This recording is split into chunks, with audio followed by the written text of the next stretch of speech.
Good evening, everybody. This is Patrick from the Poison Pen Bookstore, and we're here with a very special virtual event tonight. We have our good friend Dennis Lehane here. Man, where's the time gone? Celebrating the 20th anniversary of his landmark novel, Mystic River. There's a brand new 20th anniversary edition of it out from Harper, and Dennis has kindly signed them for us. So I'll put a little link in the comments field.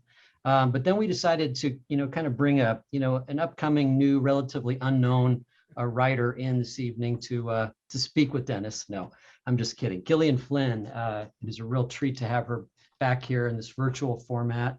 Barbara and I were holding up our first edition copies of Sharp Objects, and Gillian's going to be doing the program here for the most part. But for those of you watching on Facebook, I'll be monitoring the Facebook feed. So if you have questions for Dennis and or Gillian, go ahead and put them there, and I will materialize towards the end of the program to ask some of your questions. So in the meantime, Barbara, I'm going to hand it over to you. Thank you very much, Patrick. While everybody's settling down, I have a couple of stories to recount, one of which relates to each author that may make you feel better in the event that you make an unforced error and wonder if you can ever recover from it. So I'm going to start with Gillian, because when Sharp Objects came out in 2006, I was just electrified. I mean, it's not a super easy read, but it's a totally compelling read. And I thought we have to do something. And Gillian was kind enough to agree to sign a big shipment of the book. I don't know if you can see the gorgeous razor blade there where her name is part of the cover art. And so it did very well. And then in 2009, Dark Places, she was kind enough to agree to sign it again for us.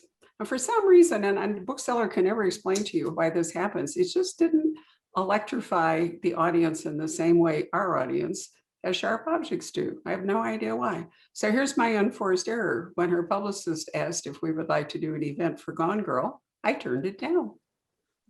No, everybody goes, but I just felt guilty at taking up a space that perhaps somebody else could better occupy.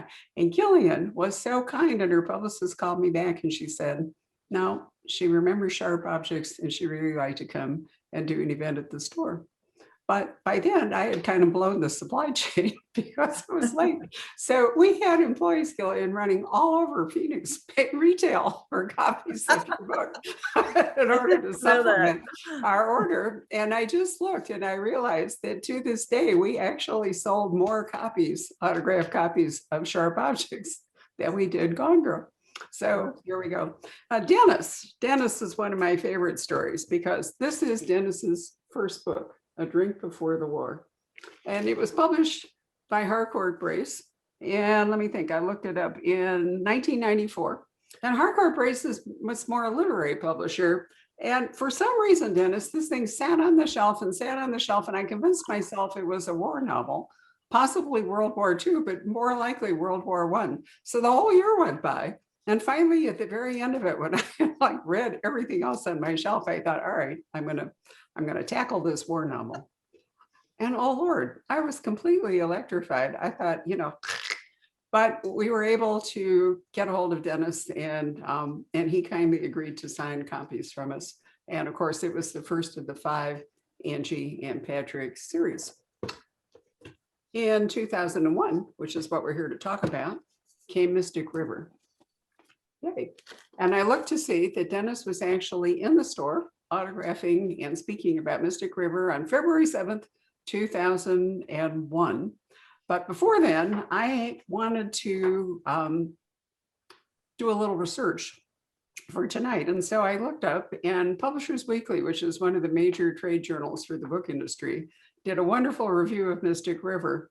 But I love this part, which I thought would be fun to repeat. Here's their forecast for Mystic River, published in 2000. Actually, it probably was in 2000 because they tend to work ahead. Given the excitement in-house at Morrow, the publisher, that this is Lehane's breakthrough book and the promotion they're placing behind it, it stands an excellent chance of leaping straight onto the bestseller list. A one-day laydown, a huge ad promotion, and an 11-city author tour, plus a blurb from Michael Conley designating Lehane as the heir apparent, should provide the groundwork for explosive sales. Do you remember that, Dennis? I thought you might have it bronzed, or maybe you just ignored it.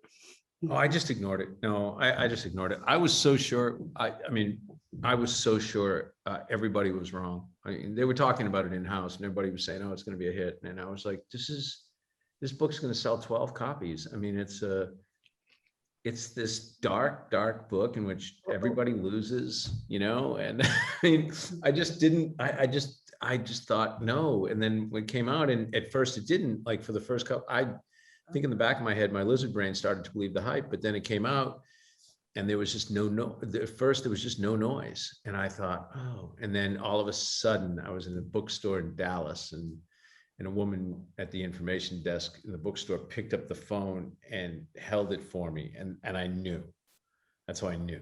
It was weird. And I walked towards the phone, and it was my publicist and the whole publishing house, and everybody was screaming in the background, and they were like, "You made the list." And it was great. It was wonderful. I remember you sitting up on a bar stool in front of a huge audience at the Poison Pen. And for some reason, I was in the audience rather than sitting alongside you. You must have been talking to Patrick or Jim Salas or somebody. And I remember that you had also heard from your publicist, and they were so excited about how it was doing that they offered you, well, you should tell it, not me, but they changed the terms, or they offered you a new contract on terms. They called. Which you announced to the whole room. It was so great. I didn't care. I mean, it was such a small little, we were such a tight little group. But the head of publishing called me, and he said, it was Michael Morrison at the time, and he said, this thing's going through the roof. You know, we're going to tear up your contract, and we want to build up a new one, and this is the opening salvo. Give us a demand. And I said, no more deadlines. And my agent, when I told her, said, "How do I get 15% of that?" But I absolutely remember your smile. It was like an electric torch when you said no more deadlines, because it had been, in fact, 2 years, hadn't it, between the 5th Angie and Patrick and Mystic and Mystic. But that was the first time I'd ever allowed it to go that long. But I could already tell I was struggling very hard with that idea that I could produce a book a year, even though I hadn't. And I think Gillian can probably talk to this too, there's plenty of writers who can do it. I'm just not one of them. So my first book had come out, my first book I'd written, and then it took 4 long years to get accepted by a publisher. And during that time, I'd already started dabbling in what became the second book. And then by the time the first book was published, the second book was already in the pipeline, and I got lucky and wrote the third book really fast. And then I got into that whole thing of, now you have to start hitting deadlines. So I was ahead of schedule. And then the schedule caught up to me. And by the 5th book, and by that point was the only point I was staring down the barrel of a book a year, and I knew I couldn't do it. And I produced Mystic in 2 years, and then I said from that point on, I can't do this ever again. And they were like, okay. And they were really cool with it until they started to see what I started producing. and then things got weird. But, well, it was a magic moment to share with you. And at this point, I'm going to retire from anecdotes and ask Gillian to take over. All right. As someone who has not produced a book myself since Gone Girls, we need to talk about that later. About 6 years. Yes. I understand the no deadlines thing, and I am all for it. I don't know how you would even be close to doing a book a year. I couldn't do it. And I was similar to you when I was writing Sharp Objects, or what would become Sharp Objects. I had a day job I was writing for a magazine, living in New York, traveling tons, and then I would just write when I could and try to get it done. But I wasn't even telling anyone that I was writing a novel, because that seems so, I'm from Kansas City. We don't do that. You're from Dorchester. We don't either. That's a little too big for your britches there. But my anecdote that I'd like to start with is, this is my first edition Mystic River from when when it came out. And it is, I wish you could see it it would show up on camera, because it's so dog-eared. there are notes written everywhere. And so I reread it before this conversation because I wanted to treat myself mostly, but it was a book that was so important to me, and it was really cool to read it 20 years later, now that I'm a mom, now that I have kids, and come at it from a different point of view, and, you know, appreciate that sort of the melancholy about how your life turns out, you know, that's woven throughout the book, the idea of particularly the things that happen in your childhood that echo on, whether you want them to or not, whether you actively did something or something was done to you or you didn't say anything. I mean, that is certainly a theme of my books. And I just have to say I'm a writer because of you, because I was sitting there trying to write sharp objects and figure out what the fuck I was writing. And I was wanting to write about female violence and the cycles of violence among women and what that looked like. Because I just felt like it hadn't been done enough. No. It had not been done enough. And I really wanted to talk about that. But basically I had a series of scenes where people would just go to different rooms and talk about female violence and be like, I guess I'll move these characters. I couldn't figure out what it was or what to do with it. And my mom recommended Mystic River. Hi, Mom. I'm sure she's watching. And she recommended it to me. I bought it. I came home from work at like 9 o'clock, started reading it. It is the only book, I think, since I was a little kid and read The Westing Game, that I read straight through and would not put down. I read all the way through the night, had to go to work in the morning, hit my deadline, but I had a sense of triumph because I was like, I know how to do this now. I know what I'm going to do.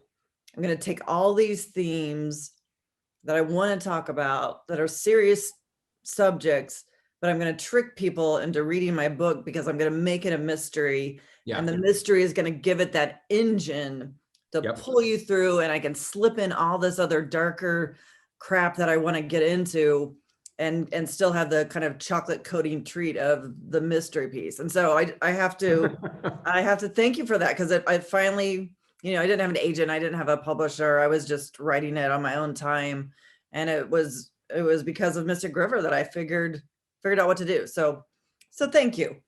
Well, you're welcome. And is that funny? I think that it's interesting that you know, I've said this a lot and people kind of roll their eyes sometimes, but I'm like, I don't think I'm a terribly good plotter. I don't think that's where I come to the table. It's just like, I know it has to be there because it seems like people like it.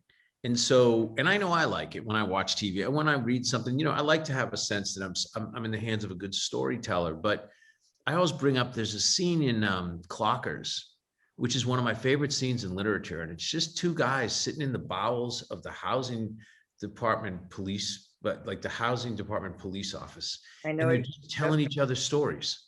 Yep. And it's such an apocryphal scene amongst so many people I know that we put it on The Wire. We got Richard to write it into The Wire because it's so amazing. And the stories they're telling are just, they mean nothing. They go nowhere ultimately, but they're just these rich slices of life. And if left to my own druthers, if I'm on a desert island and I have no audience, and I'm just going to write till I die, I'm just going to write a whole bunch of those. Mm-hmm. And no one will ever read them, but I'll laugh at them. You know what I mean? Because that's what brings me into a book. And then you realize, oh, I should probably, like my first 60 pages of every first draft are just people doing exactly what you're doing, sitting in rooms, talking at each other. There's no movement.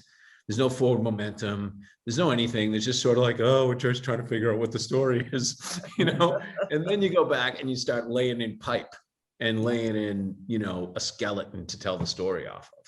But it's so weird. I find that the writers who do approach from that level are always the writers I always feel that they approach from that place, which is a really weird and fucked up place, are the writers I always just feel like, thank you. Yeah. I get, you know, it's the writers who say, no, I know everything from the first moment I write. I'm like, what? No. No clue. I can't No. identify with you. You No. know?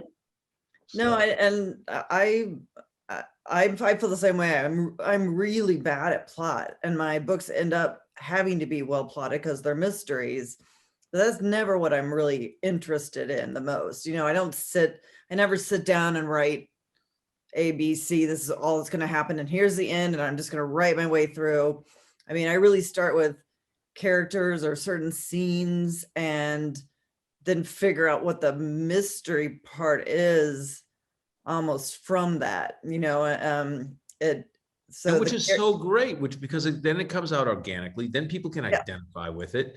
I just feel like that's the way it should be, where if you come plot first, I just feel like the plot ends up, and readers smell that too. I think I smell it as a reader. I'll be reading a book for a little bit, and I'll be like, oh, cool plot. And then I'll be like 50 pages in, and I'm like, I don't give a shit, where other times I go in and I'm kind of like, oh, I'm not sure what's going on here, but I like this person. So I'm going to stay with this person, or this person intrigues me, Yes. which I think you do. I will say, I think you do exceptionally well. I love that you do something that I think is really hard to do, which is, I don't think you write particularly likable characters, but you write incredibly intriguing characters. So we're completely sucked in. And I don't think, I don't think you're supposed to write likable characters. I just think that it's a more seductive thing to do, because you're like, oh, I want people to like me. Well, save the cat, right? It's the whole crap about that idea of that characters. I mean, Sharp Objects got rejected all over town when we shopped it, and what we kept hearing, too light, a little too frothy. Yeah, there's so much shopping in it. You know me, I love those scenes, shopping and cocktails.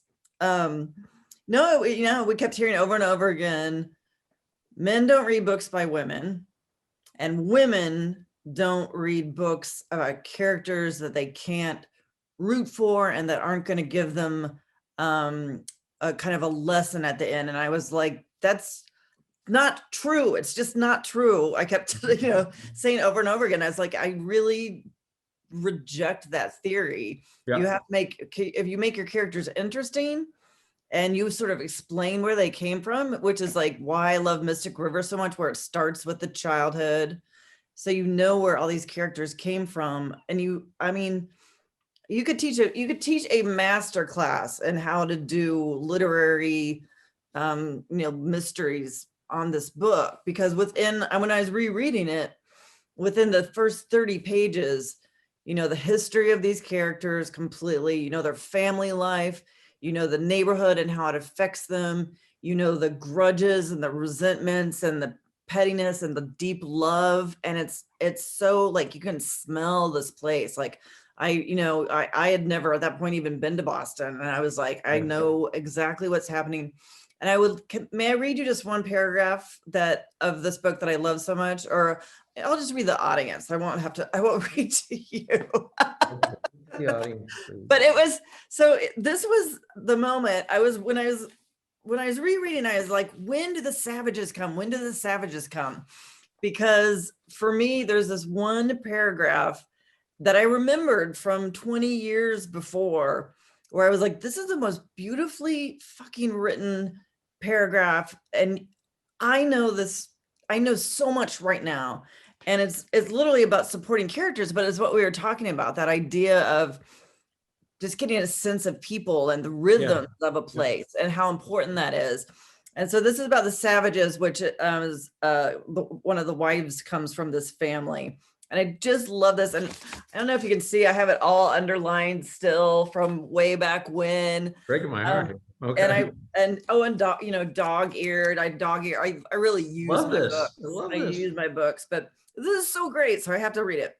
Okay. Their father, a sick chucklehead in his own right, had, along with their thin, sainted mother, popped the brothers out one after another, 11 months apart, like they were running a midnight assembly line for loose cannons. The brothers grew up crammed and mangy and irate in a bedroom the size of a Japanese radio beside the L tracks that used to hover over the flats, blotting out the sun before they got torn down when Brendan was a kid. The floors in the apartment sloped hard to the east, and the trains hammered past the brothers' window, 21 out of 24 hours each and every goddamn day, shaking the piece of shit 3-decker so hard that most times the brothers fell out of bed and woke in the morning piled on top of one another, greeted the morning as irritable as waterfront rats, and pummeled the piss out of one another to clear the pile and start the day.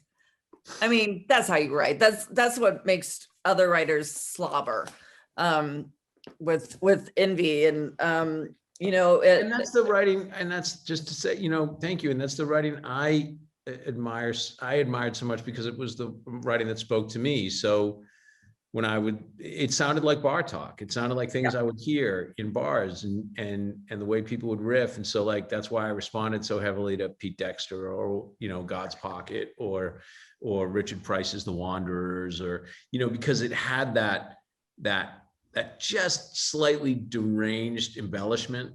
You know what I mean? like nobody wakes every day in a pile from a subway train, but it's a dash of the gothic, but it gets it done. Like it, like I know those kids immediately. And like, you can identify with that. Everyone who, especially who's Irish, knew that family. Yes. and can identify wherever they're from. But I'm curious. I know Richard Price has talked about, kind of intentionally listening and overhearing conversations and trying to get the rhythm of other people's conversations. Do you find yourself doing that, or do you do it intentionally, or do you think it's something that you've just always picked up organically?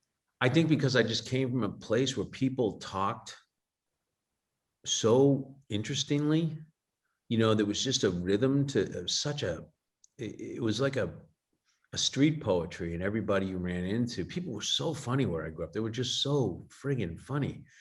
And that was valued, it was valued. The ability to just make a sentence sing, the ability to say something in a way we chose a word that isn't the word that people would normally choose to italicize in a sentence, but that's what made it so great. And I think because of that, growing up in bar culture, growing up, just growing up in a place where people love to, I mean, you and I were riffing in emails about just Boston just has a way of, it just has a very pronounced way of people speaking. And so I used to write things down, but then when I was very young, but then after a while, I just realized the cadence, I was picking up the cadence. I was getting it. I was hearing the right lines. I was, and then I would hear something and go, oh, I'll never forget that.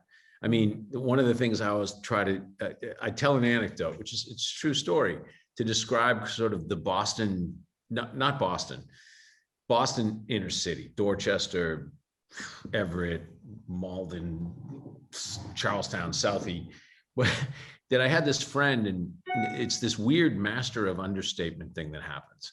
So I had this friend, and he was a big brawler. And one year I came back from college, and I ran into him and I said, how you doing? And he was like, oh, I'm doing good. Well, actually, I got stabbed. And and I said, oh no, what happened? And he goes, well, I was at Sean's in Faneuil Hall, and me and this guy started beefing, and he goes, and I pulled out a knife and he stabbed me. And he goes, and I don't know what you've heard, but getting stabbed kind of takes the fight out of you. And I thought there were two pieces of that were so deranged. I mean, it was like, I don't know what you've heard, as if you may have heard that being stabbed is pleasant. And then it kind of takes the fight out of you. Not I was screaming for my God, not it really hurts. Just it kind of takes the fight out of you. And I just thought, that's so lunatic. That's so missing at least 3 cans of a 6-pack. That's the Boston I knew. That's the Boston I grew up in. If you're growing up with people who regularly talk like that, you're going to have a pretty tuned ear. Mm-hmm. That's the one thing you don't have to work on. I felt like everything else as a writer, I had to work on, I had to build. The dialogue, I always felt like I always had it. Got it. Yeah. Because people around me just spoke really cool. Did you have any nervousness when you were writing Mystic River, since it was, a departure from the detective stories?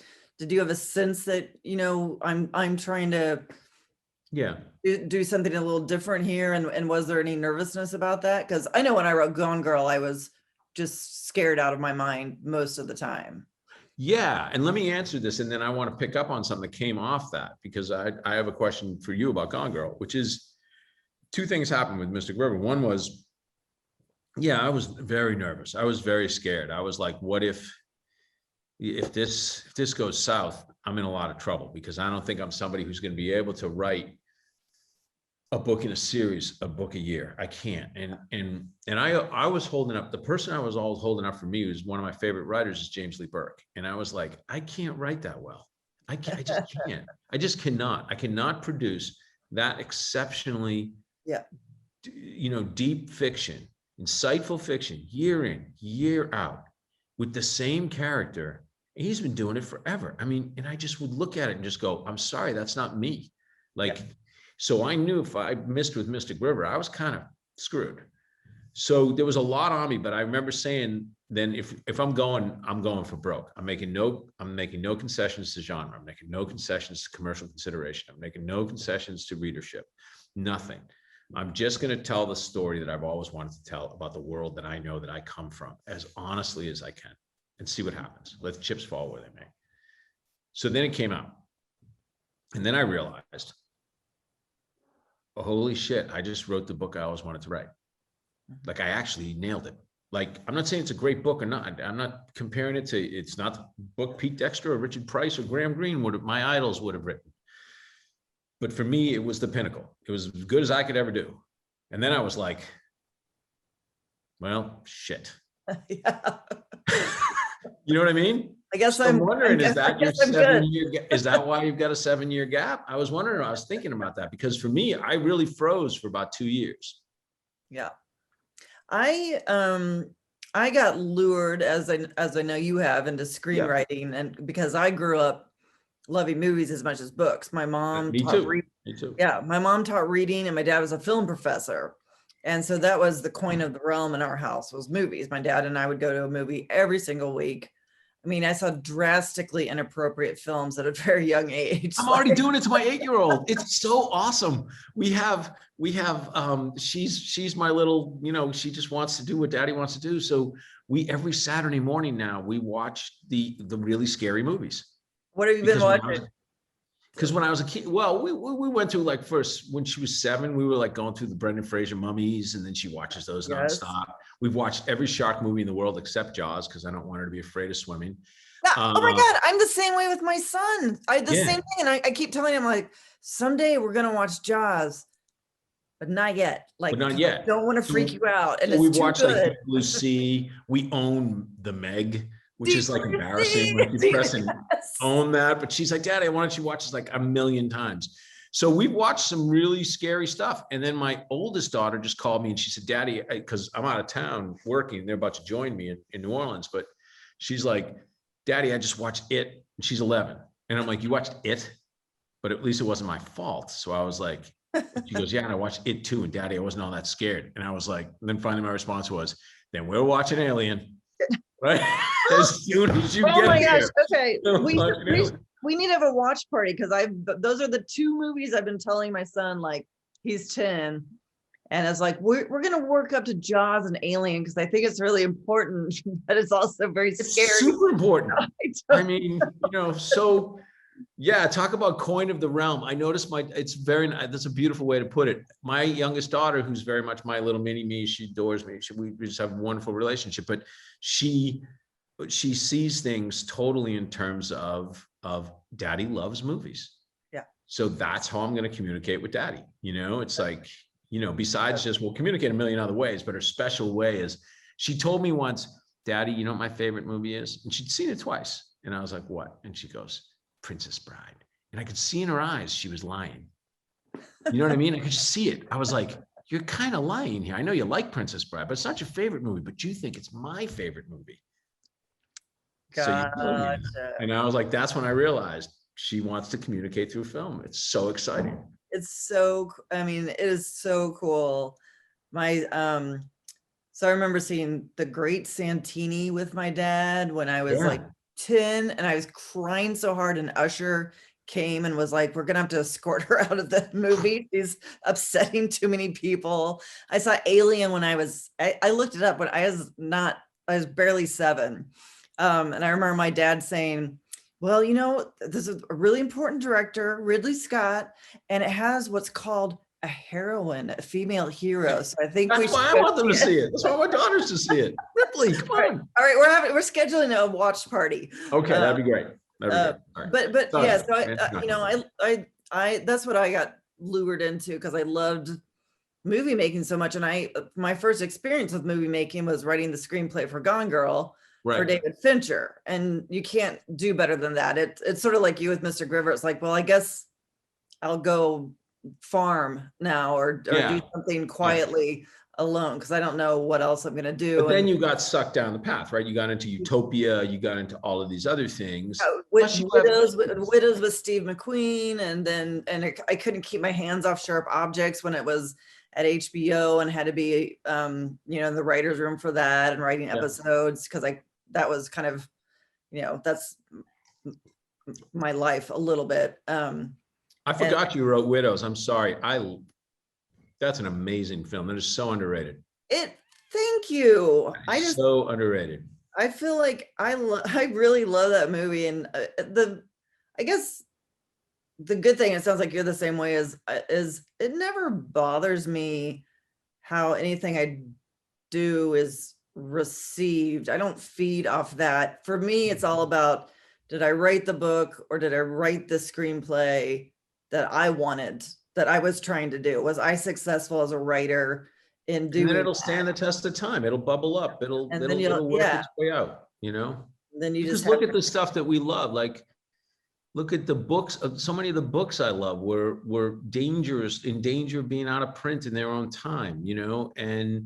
And the pulps, how many pulps did I discover that I just absolutely adored that wouldn't have survived without word of mouth? People like Barbara, people like Otto Pencil, people who out there were just trying to like keep this shit alive, keep it alive, you know?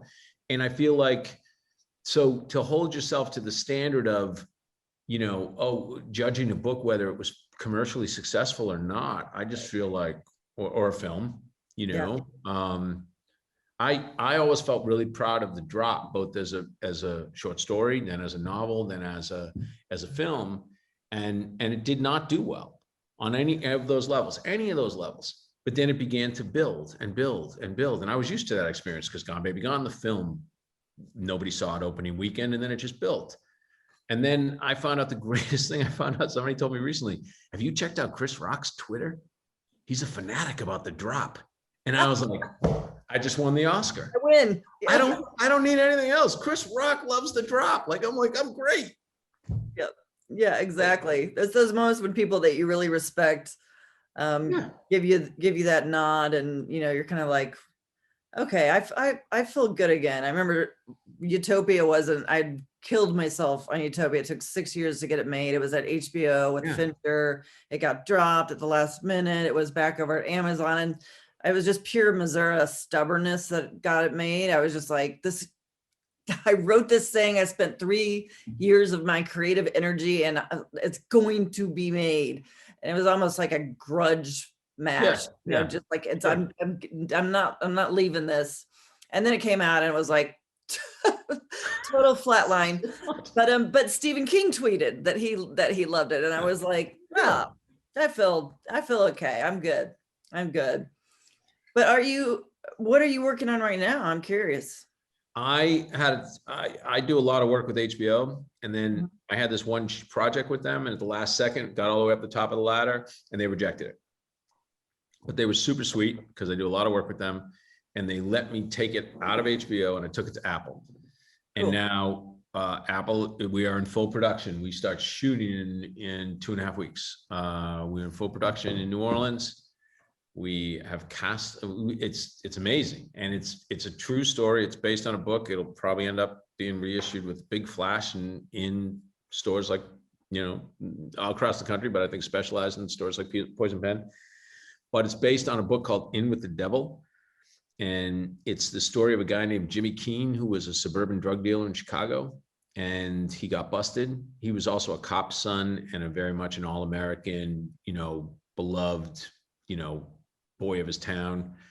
He got busted, his first bust, and he got mandatory 10 years because of the number of weapons he had in his house. So he went into jail for 10 years and they came to him, the FBI came to him and they said, look, we've heard you on tapes. Everybody likes you. You get along with everybody. We would like you to agree to transfer from this minimum security prison in Milan, Illinois, to a maximum security prison for the criminally insane in Springfield, Missouri.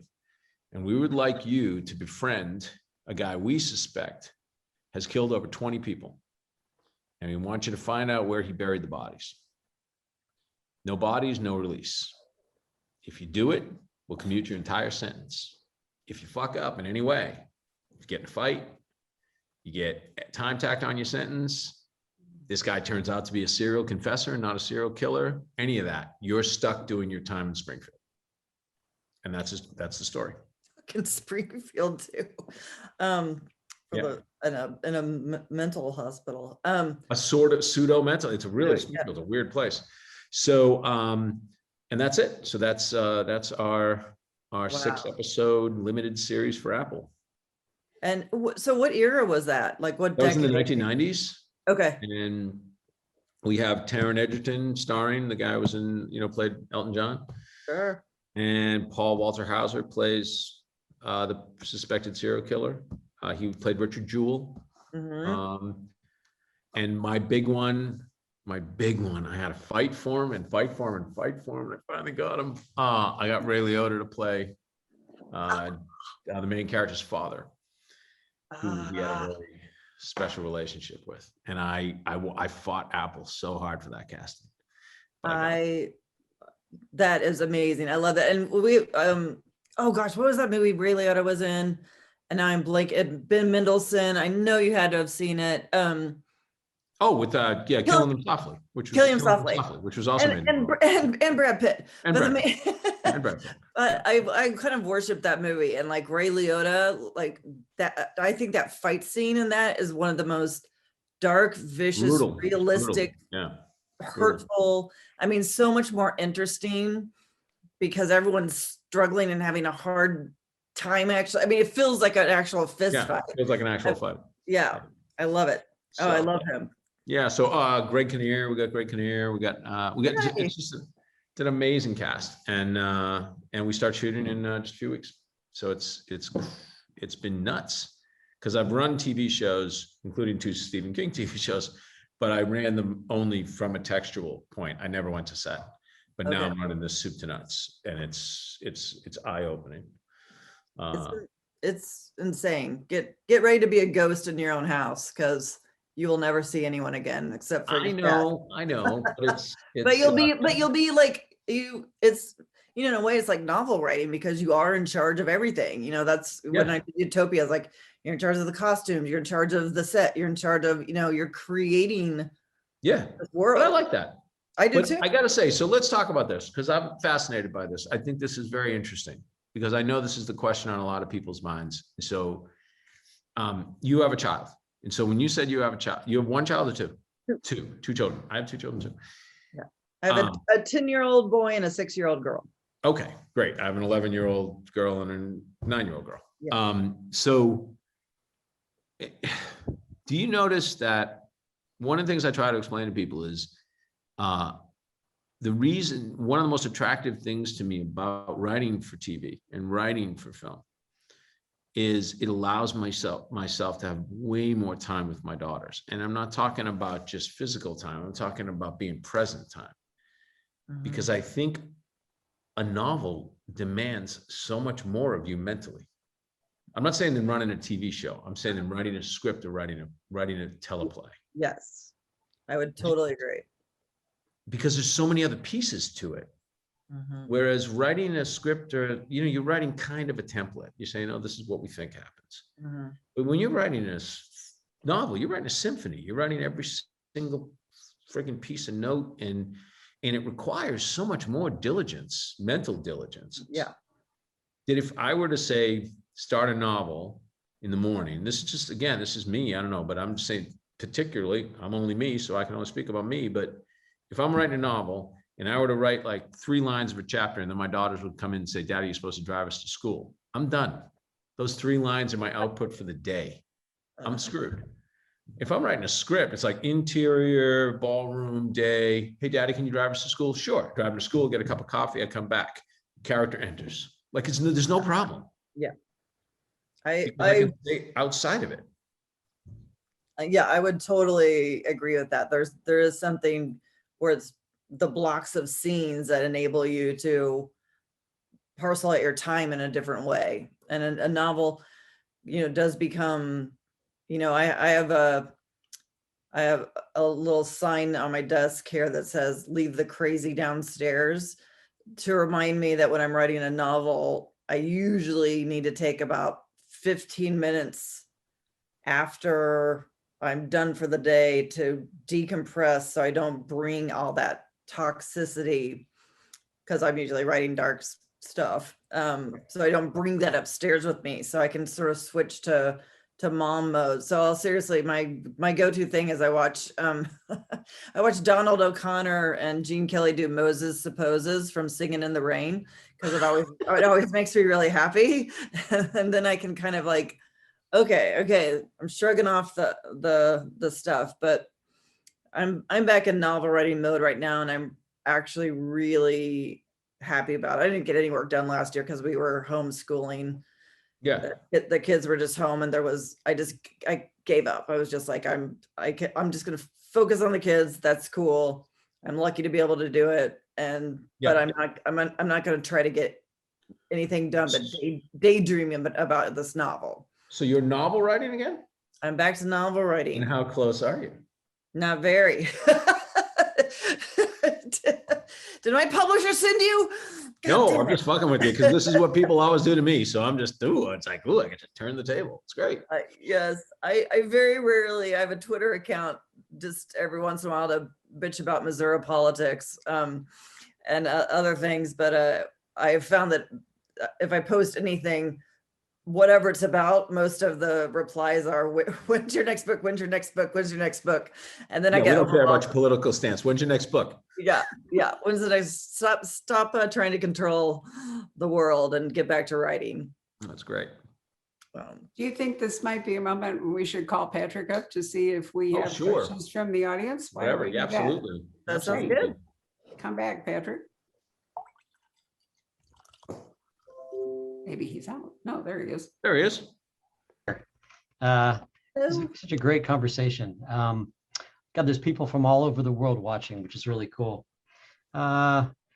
Let's see here. There's a writer named Nancy Johnson who did an event with us, Barbara, not too long ago, and she has a really good book out called The Kindest Lie, and she has a question, I think, for both of you guys, which is, she says, I published my first novel through Morrow last month, and it took me 6 years to write. No one was waiting for it, and that was freeing. Now I have a deal for book 2, and it's due in January. Like you, I'm not a plotter. I start with character. How do I let the characters guide me while also meeting a tight deadline? I can give you a simple trick. The simplest trick I know, and it will get you moving, is it's such a cliche, but you have a character step into any scene wanting something, and I guarantee you, David Mamet said it best. He has this book on playwriting where he says, if a character wants a bottle of milk, the audience will follow. It's as simple as that. If you just have the character come out and walk into the kitchen and open up the fridge, and something they don't want is in that fridge, that will get you moving. That's the simplest trick I know, and it does tend to create plot, because and you don't have to have some overarching massive plot yet. It's just get that character going. Because the worst thing we do, because our job entails sitting around in a room thinking up stuff, is we constantly start every book we write with a character sitting in a room thinking, because that's what we're doing. And usually that's the first thing we cut. But I would say, if you're on a deadline, that's what I would start thinking every morning before I go to bed. I mean, every night before I go to bed. What does that character want in the next thing? And that little tiny thing tends to lead to something macro ultimately. That's all I got. Gillian? I just ignore deadlines. She can't. She's not you. She's not you. Okay. Well, I was just saying I might have be able to. I usually I take about 2 years, or at least so far. I've only written 3 books, so. But I don't know how you did it in a year, because my writing doesn't work that way, because I'm not great at plot, and I personally like to get my characters wandering with something. I start with some sort of intention, some sort of definite literal motion. And then for me, writing's not fun unless you're like letting the characters take over a little bit. So I don't fret about that too much. I think usually the characters will lead you to where the plot is, which is, similar to what Dennis said. I kind of find that out. But, for instance, with Gone Girl, I just started with the idea of a man coming home to his house and the door's wide open and he immediately knows something's wrong. And that idea of, being for better or for worse, a true crime junkie. I liked that idea of what happens, in the media, if something's gone wrong, if your wife goes missing, and no matter what you do, you're going to be perceived as probably guilty, and what that feels like. And I didn't know anything else that was going to happen, but it started with that, and I just kind of went from there. And then suddenly Ben Affleck was at the front door in the movie. So Dennis, you and I both have the good luck of having worked with him. So but yeah, that's my best advice. And just to keep writing. I mean, I never let myself ever go, I'm having a writer's block. And so if I don't know where my plot is going, for me, it's usually because I'm scared to write the scene that I know I need to write. Yes. I'm about to hit a scene that I don't think I can pull off, but that has to be in the book. And I get very nervous and I start getting in my head too much and it's not productive. And so I'll just take a pause. And what I tend to do is I'm trying to figure out the character. I'm trying to figure out who they are. Like Dennis, with Mystic River, all my books have to do with ultimately, or at least certainly the first 2, it's things that happen in childhood that ripple onward. And so I would write a scene, for Gone Girl from, Nick's point of view, or, his dad's point of view at a parent teacher conference when Nick was 5. It's not going to go in the book, but it gives me more of a sense of who that family is, who these people are.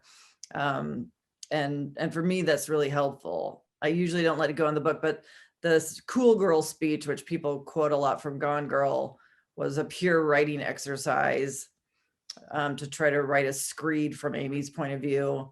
And I just liked it so much, I jammed it into the book, and I'm glad I did.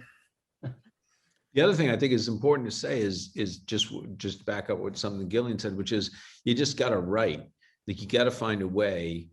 I bring up Graham Greene a lot because, he's an idol, but also Graham Greene wrote 300 words a day, never more, no less. I could never do this, but he wrote 300 words a day. He had a system. He would write 100, he'd slash, 200 slash, 300 slash, and then he'd stop. He was done. And just with 300 words a day, he produced a book a year in, a year out for like a 25-year run.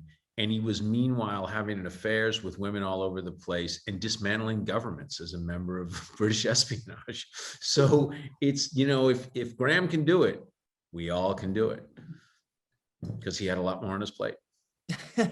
What's that famous Chandler quote about, when in doubt, have a character bust through the door with a gun in his hand? Yeah, something like that. Yeah, exactly. Right, exactly. Jack has a really good question. He says, have you ever met anyone in real life so bizarre that you thought you wouldn't believe this character if you read them in a book or saw them in a film? Oh, sure. I mean, and situations that you wouldn't believe, there's a reason there's a phrase, you wouldn't believe it if you read it in a book, those crazy moments and situations, but I personally, I don't use people I meet as characters because that for me takes me to unuseful places. I really have to create my characters whole cloth.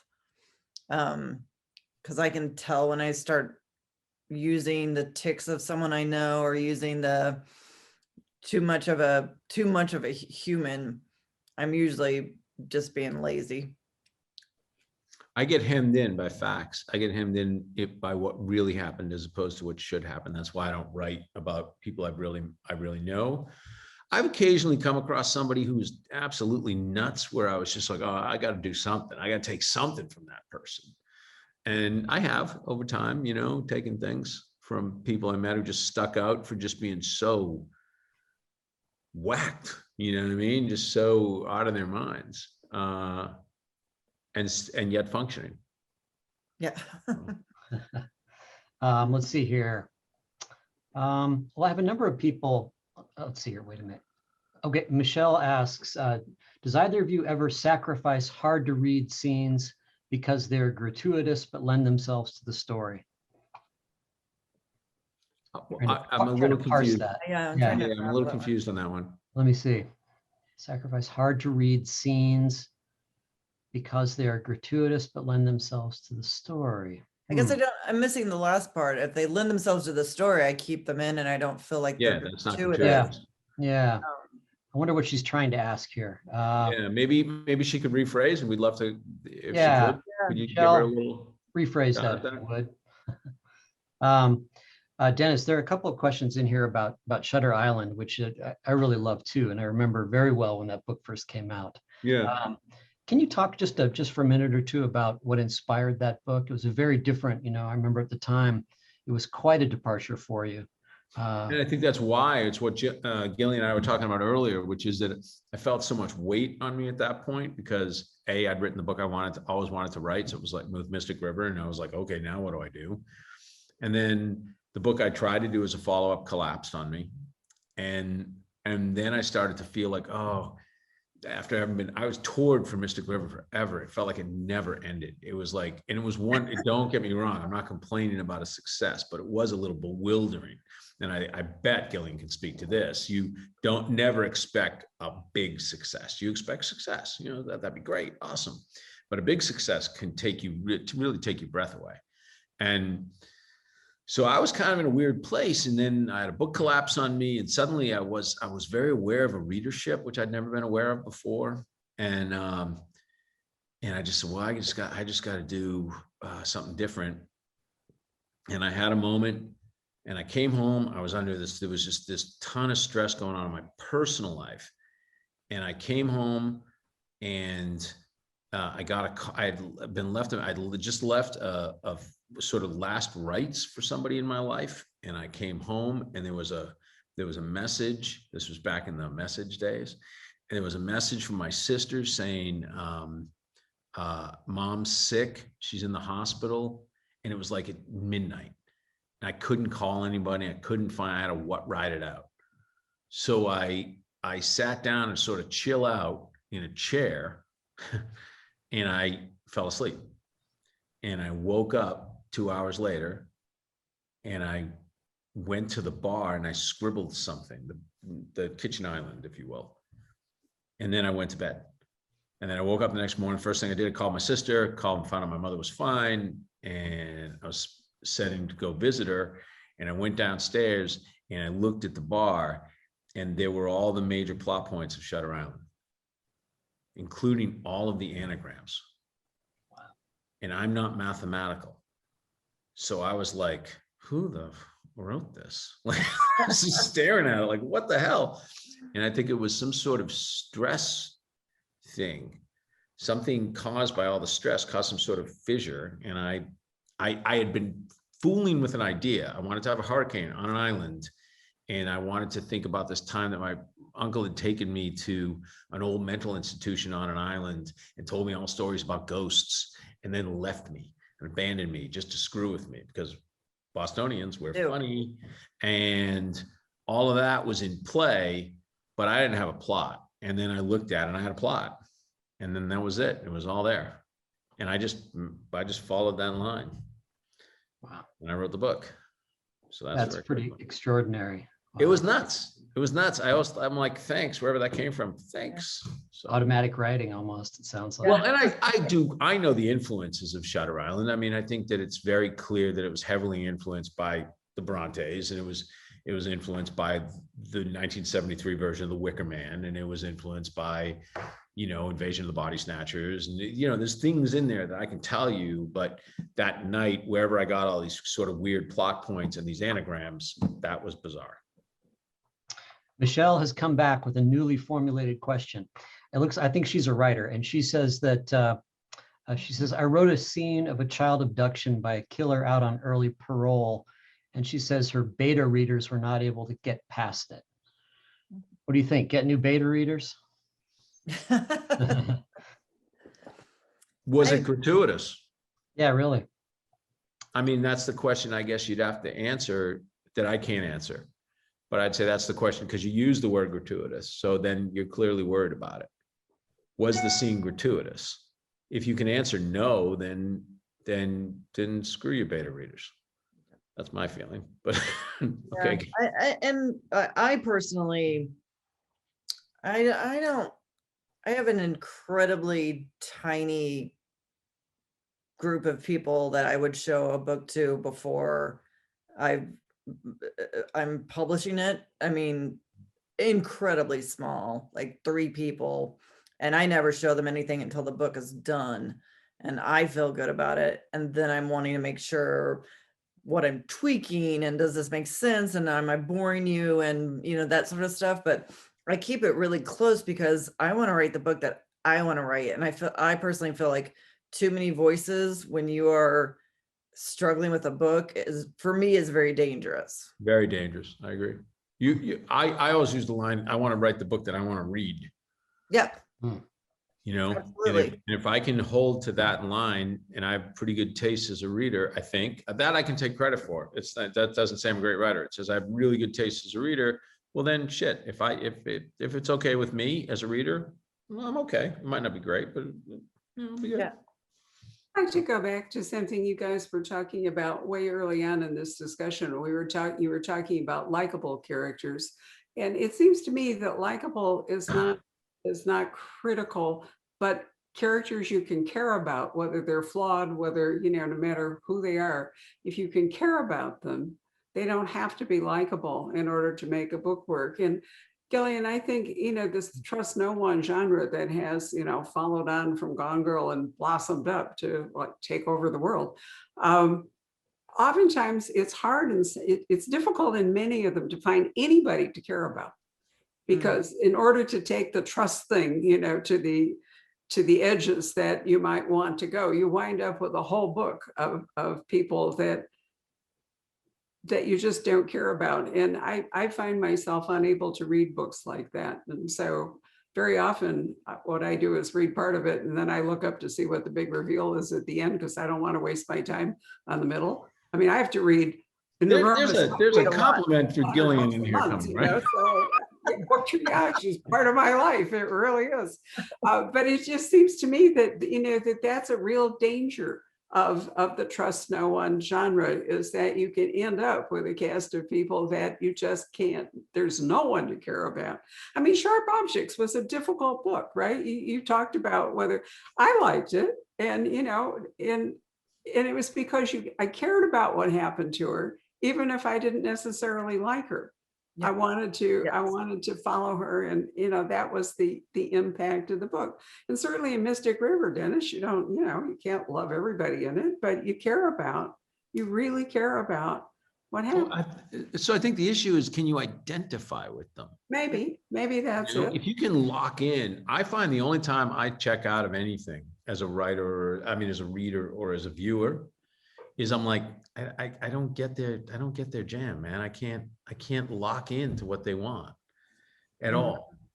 Everybody else, I can, the greatest anti-hero arguably in this century is Walter White. And everybody could identify with Walter White. You know what I mean? And he was terrible. He was awful, but everybody understood what it's Right. like to spend a life lived in quiet desperation. Everybody understood what it was like to want to provide for your family. Everybody understands what it's like to lie to yourself. Everybody understood, men all understood what it's like to be emasculated in this culture. You know, like it was just so many things. And so it's like, yeah, I'm rooting for a really bad person, but I identify with, I get him. Whereas the one show I always say that I can't, no matter, it's so beautifully written. I love how beautifully written it is. I admire it, but I cannot lock on. And friends of mine are connected to it, is Succession, because I can't identify with like Eric Trump. I just, you know, Succession is about a, you know, kind of a group of Murdochs, and I just can't get there. And so it's like, I can admire the writing, I can admire the acting, but I can't lock into the characters. They're not as despicable as Walter White watching a girl drown in her own vomit, Yeah. but I can't I can't identify with them. So, you know. Well, you I don't- mean, I mean, okay, so I was just looking up, I just have to read one more sentence from Mystic River, but I think this creates a point because there's the character Dave Boyle, who was abducted as a child. And then now we visit him as a grown-up, and he's all these secrets and we're not sure what he's done. And he's not this entirely, he's not the guy you'd necessarily root for, but you have sentences like this. Dave sat down on the bathroom floor and wished he had that in him, the will to kill someone. He'd start with Junior McCaffrey, he supposed, and move on to the Big Wolf and Greasy Wolf if he ever ran into them. But truth was, he just didn't think he could. He didn't know why people were mean to other people. He didn't understand. He didn't understand. I mean, that like breaks my heart, just those couple of sentences. And then I'm locked into Dave Boyle for the whole book. Like I'm his. Right. And it's that ability to understand and have empathy, I think, for everyone. Like I love my bad guys because I know that my bad guys aren't the crazed, you know, wild serial killers. They're people who often just can't get out of their own way. Yeah. You know, Right. like just can't get the hell out of their own way and stumble through life with a series of screw ups and regrets that they can't quite figure out how to undo. And I have great sympathy for people like that. So, yeah, that was the longest answer in the world. I'm sorry. No, What were that we wasn't talking all that about? long. That was all What good. was the question? Great. That was the question. Anyway. Right, so Patrick, anything else? Oh, there are a bunch, and they're probably going to murder me if I don't ask some of these. All right. And throw them up. Yeah, let's see. This one's for Gillian. It's Oscar writes, Gillian, I'm a writer and I live in admiration of the character of Amy Dunn every day. How did you create such a real character? How'd you do it? Oh, well, thank you, Oscar. Nice. Thank you very much. I started with Amy. I didn't know who she was, to tell you the truth. What, you know, like I said, I started with this idea of a man comes home, his wife is gone. He's immediately suspected, and we're not sure where the wife is. I didn't know who Amy was. It took me a long time to figure her out. And, you know, spoiler alert for anyone who hasn't read my 10-year-old book, but she's a sociopath. But I felt I did a lot of old-fashioned writing exercises to figure her out. I did a lot of points of view from what she was like in high school that I was tempted to put in the book, and different interactions she had. And you know, again, I have a sympathy for sociopaths who kind of know they're sociopaths but are attracted to the sort of righteousness that a lot of those types of people are. And certainly I felt like that's who Amy was someone where once her husband did that to her, you know, after all her sacrifices, and that she deserves so much better, which is how that is I'm gonna get in trouble for this, but there's a female thing about that. I think. And I wanted to kind of exploit that. And so I did the diary entries where it's the false premise that she's actually the good guy and gives up to the twist. That came pretty late in the game for me. And it was just because I'd written all the way through Nick's character for like 200 pages. And I was like, who's this woman who is setting him up? What is she like? And I wanted to hear from her. So I spent a lot of time with her. I do, like I said, I do old fashioned writing exercises. Like I'll write down, what does this character eat for breakfast? Do they eat breakfast? Do they remember birthdays? Do they, you know, and I really spent a lot of time with them so that I remember I had Amy down because I was at a grocery store and there was some woman who, you know, had 12 items in pudding cups that I counted as 6 pudding cups and not a pack in the short in the 3-item aisle or something. And I was just staring at her and I was like, Amy would mess this woman up. So I just knew it would piss Amy off. I was so angry on her behalf. And I was like, okay, I got her now. I got this. Let's see, Robin Bursell, an author. She has a question for both of you guys, which is, can you work on more than one project at a time? Multiple books or screenplay, a new book? How do you navigate that? Is it something you can do? I can do screenplays and have done multiple screenplays at once. I was developing Utopia for 6 years, writing Sharp Objects for HBO, which overlapped with Widows. And I'm able, for some reason, and maybe Dennis, you can speak to this, I can keep those separate, but I could never, ever do I have learned, do a novel and a screenplay at the same time, or a novel and anything else at the same time. A novel just, it has to take all of me up. Yeah, I'd say the exact same thing. There's something about a script where you realize,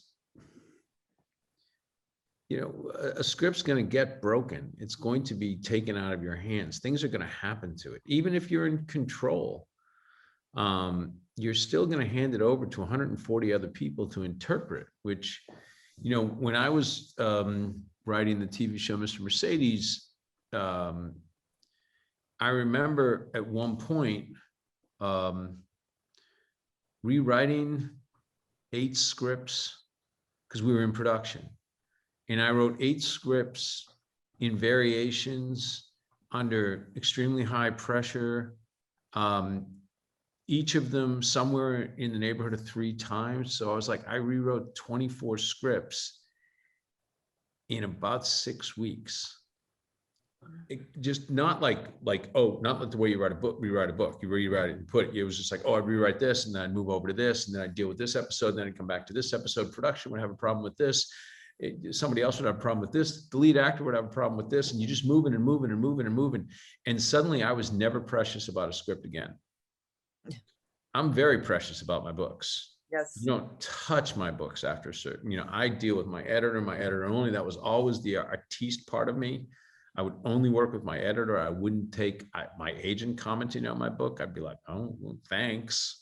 But I was working only with my editor, and it was a sacred relationship, and that was it. Nobody else weighed in. I didn't care if the publisher weighed in.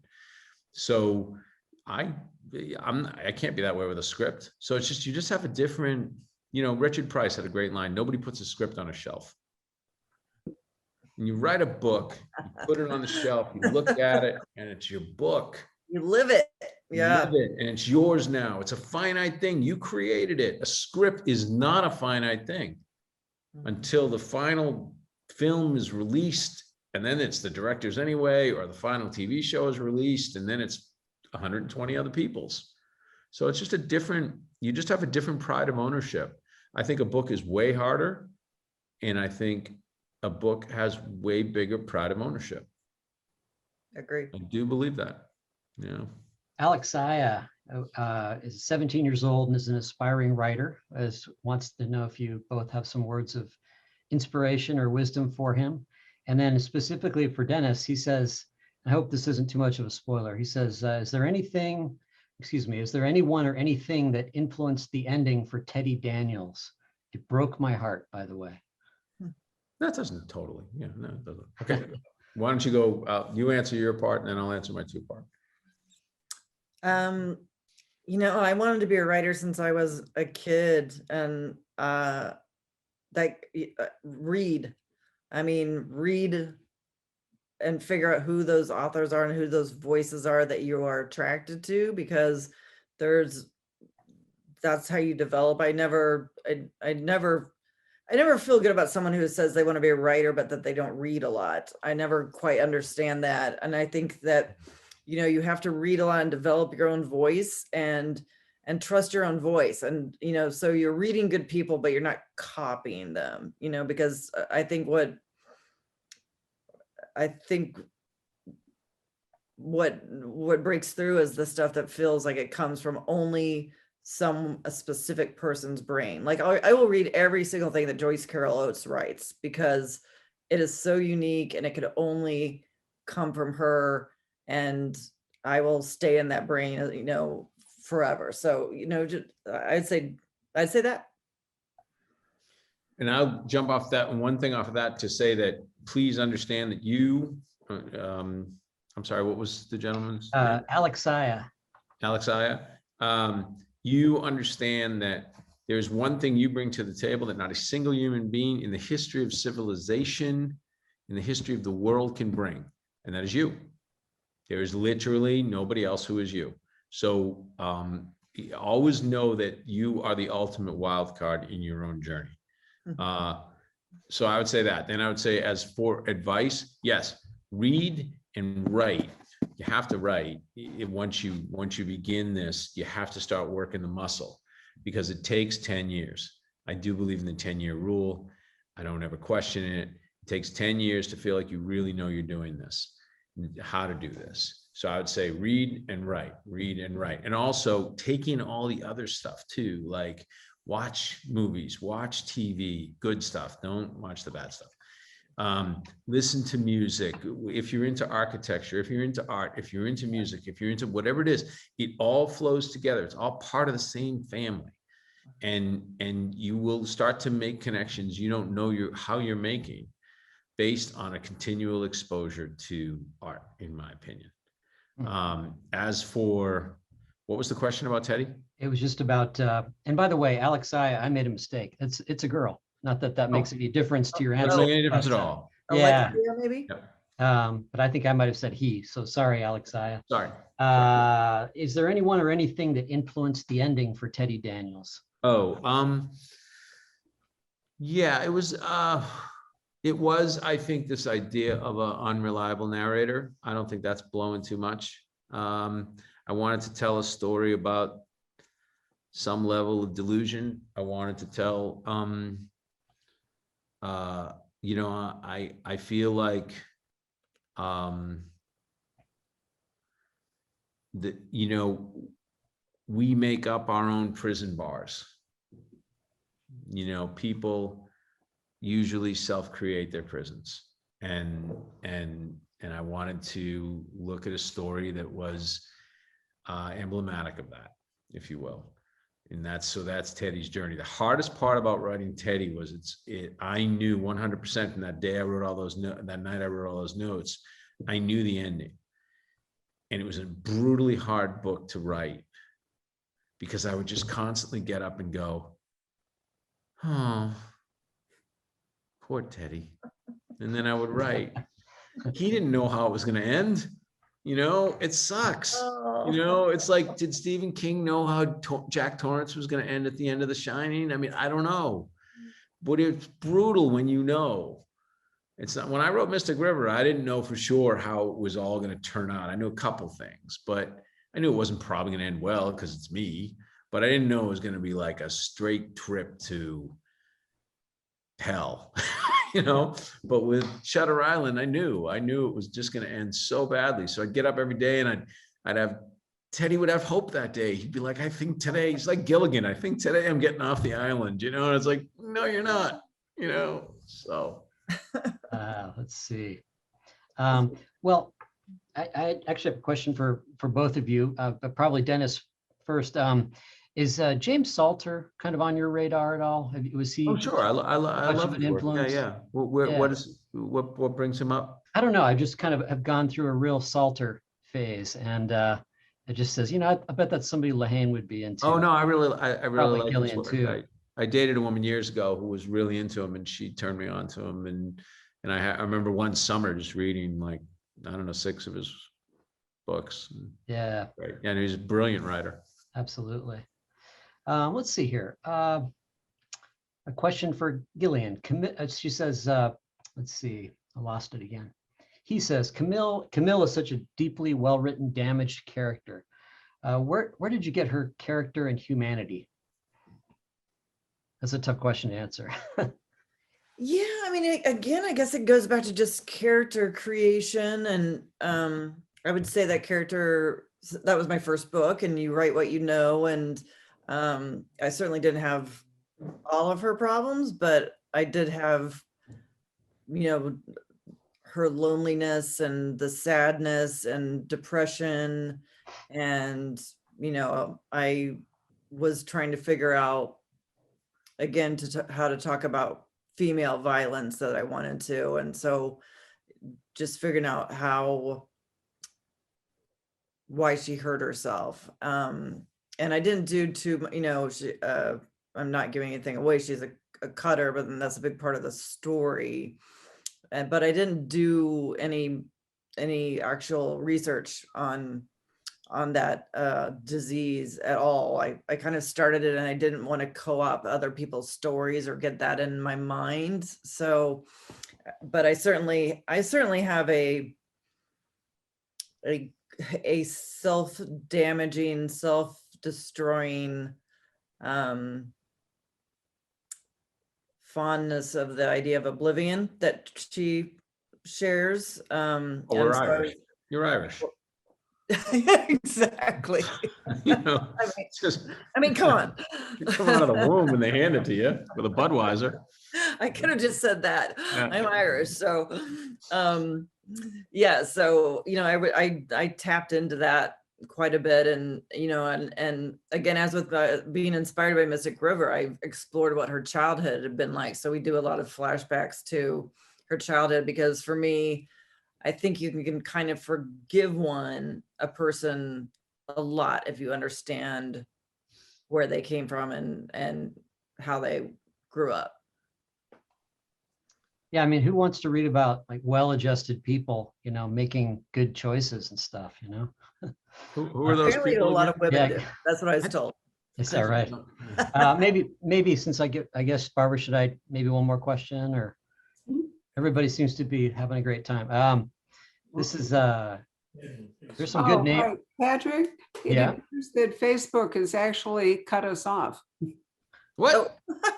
I don't Rob, think so. Rob just came to say that, and I can see that I'm not sure that it's recording live on Facebook at this point. I don't know. A minute ago, I'm getting comments, so I think people are watching it. Oh, okay. Well, Someone comment if they're still watching. Yeah, are we still live?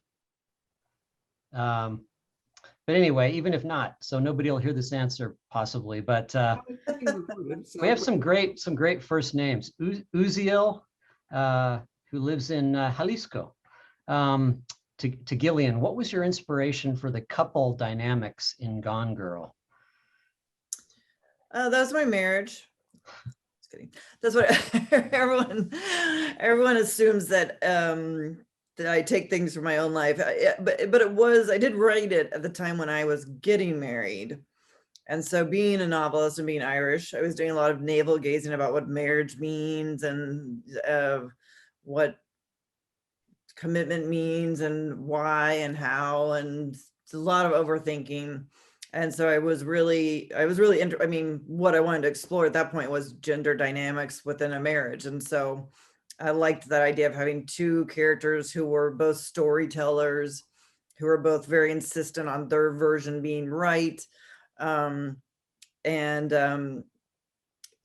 very good at sort of self mythologizing and what that would look like. And so it just kind of came from that, the idea of these dual narrators, each trying to convince you of their side of the story a little bit.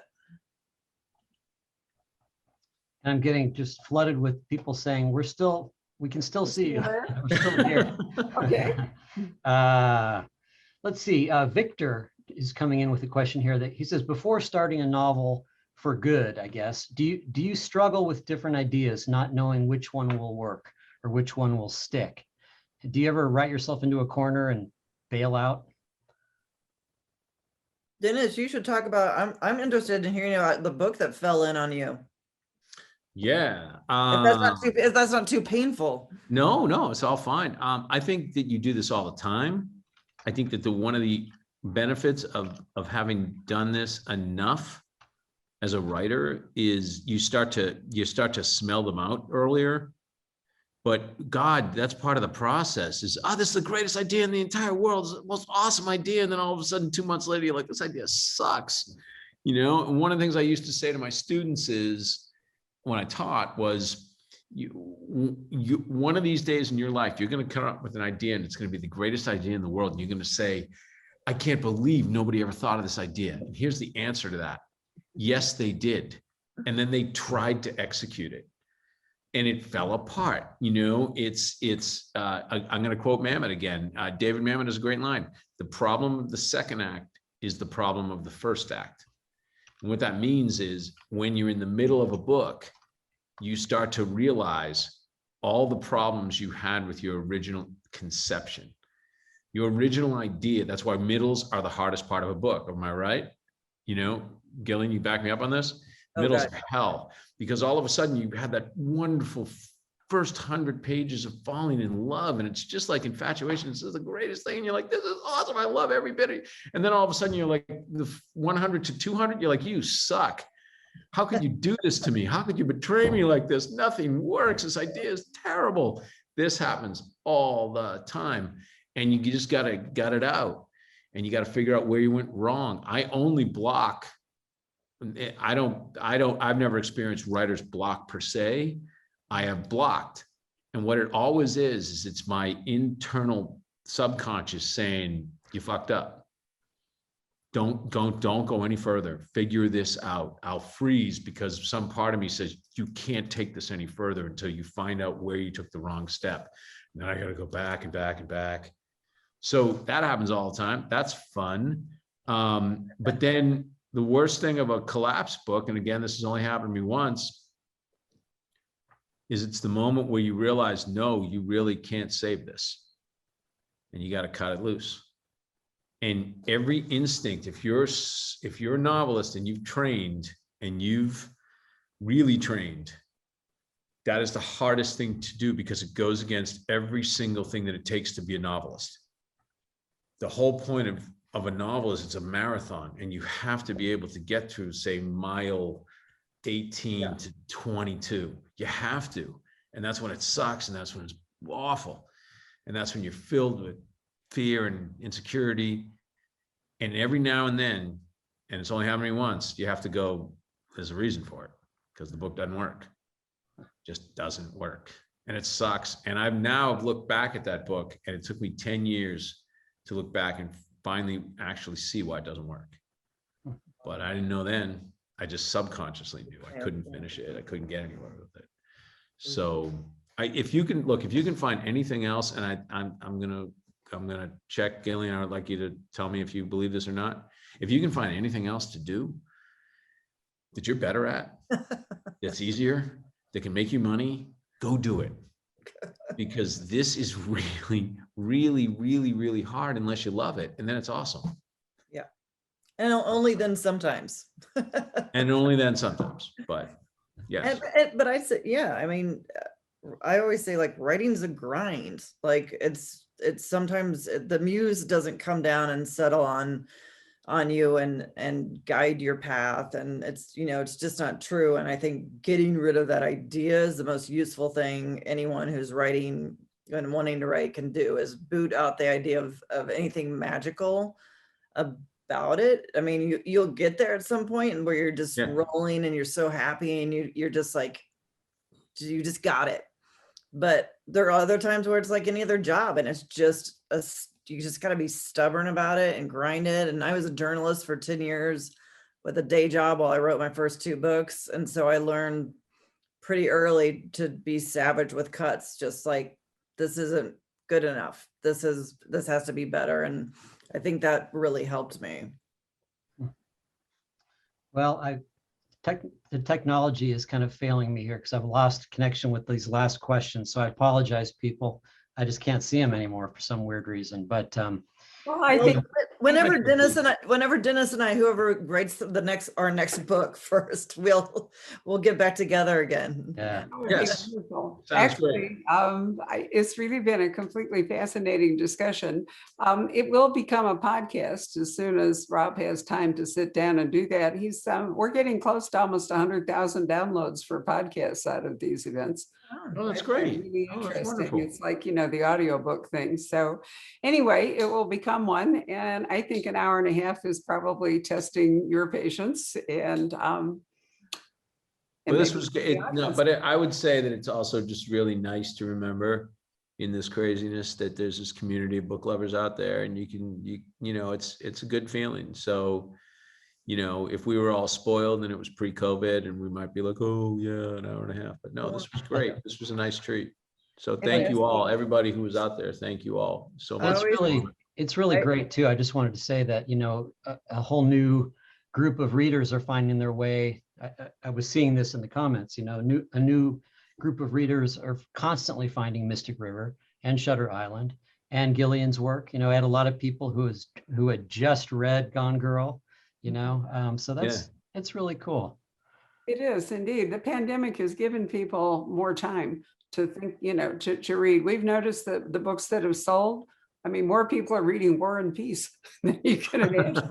It's been very interesting. Or people will buy an entire set by one author where they might have just bought a book, So it'll be interesting to see whether all that holds up when there are more competitive forms of entertainment and more demands on people's attention as we move along. But Zoom, I think, has given us a chance to do things we could not normally do.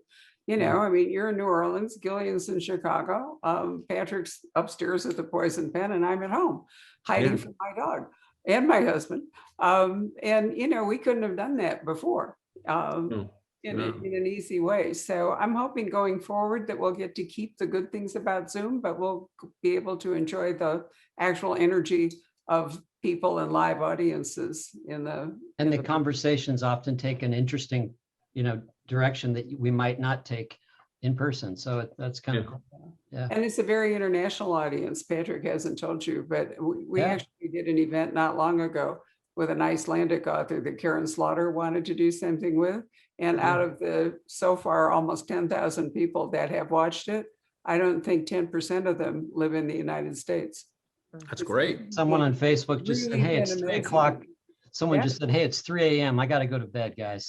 I'm not sure where they were. Thank you very much. It was Thank you lovely guys all to so meet much. you. Thank you. Thank you so And much. Gillian, it was great to talk to you again. Stay in touch. You too. Have fun in New All right. Orleans. everybody. Bye, Take care. guys. See you guys. Bye-bye.